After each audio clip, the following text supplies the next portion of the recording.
Yung sinabi natin na inside the classroom, there are a lot of problems for us to be prepared to another problems or more difficult problems outside it. Okay? You know, inside the classroom, there are a lot of things to do. There are a lot of things to solve. A teacher is always giving problems for a student or for students to solve. Kaya nga sabi ng mga estudyante, sabi ng mga, especially during my college time, sabi nila, bakit hindi nauubusan ng problem inside the classroom?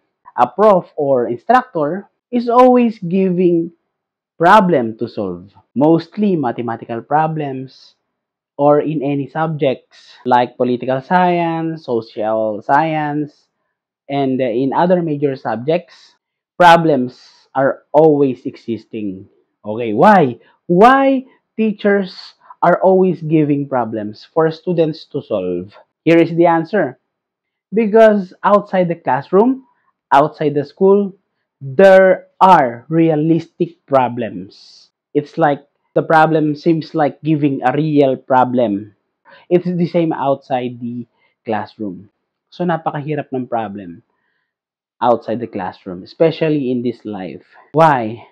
Because ang sabi ng iba, marami daw nade-depress, marami daw nalulungkot in terms of dealing with problems, dealing with realistic problems. I'm talking about problems outside the school. May maraming nade-depress, maraming yung nagsusuicide, maraming gumigive up because they fail to integrate the problems inside the classroom to the problems outside the classroom. Meaning to say, hindi nila masyadong nako-connect yung problems na ibinibigay sa kanila ng mga guro nila, ng mga professor nila sa totoong buhay. But actually, this is the reality. So yung problem inside the classroom are just reflections on what's outside the classroom. Ang sinasabi ko is that, for example, may mathematical problems, there are difficult problems, and of course, formula are always there. Hanapin mo yung formula. So, sabi nga nila, may mga problems na talagang may formula, may sagot. For example, what's the problem outside the classroom? Halimbawa, wala kang panggastos, wala kang budget sa isang bagay. So, you need to solve it. Kaya gagamit ka na nung tinatawag nating mga solutions na itinuturo sa outside or inside the classroom. So, yun. Kailangan mong internalize yung mga problem solving inside the classroom. Kahit sa science, English, may mga problem solving. Sa grammar, may mga isosolve ka. Gagana talaga yung analytical analytical na part ng ating brain. Talagang mag-a-analyze ka. So, yun, ano? Kaya, wag nating mamaliitin or wag nating iismulin yung mga problems inside the classroom.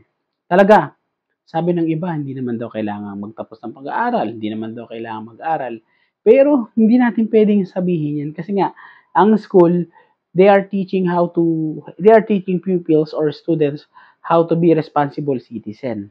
So, kahit hindi 100% maging responsible, at least, may mga napoproduce ng mga estudyante na kung saan ay makakatulong sa lipunan. Hindi katulad sa labas ng classroom, yung mga hindi nagsipag-aral, hindi nagsipag tapos ng elementarya, ng high school, ng college, napaka-limited or napaka-kaunti lang ng opportunity na natatanggap nila para makapag-contribute sila sa society. Kung hindi ka talaga malupit or kung hindi ka talaga magilas, like our businessmen outside the classroom, yung mga nababanggit sa social media na sikat, hindi naman nakapagtapos, ay nagsikap, umasenso, nagbigay ng maraming trabaho. Kung gano'n ka kadiskarte, okay.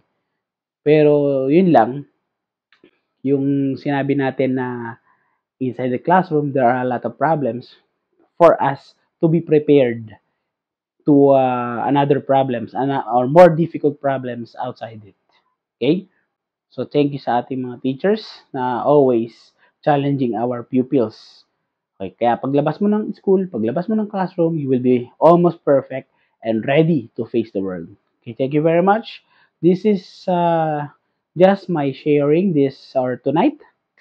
This is Maestro Bino. Thank you very much. Maestro Bino Lessons. Maestro Bino Lessons.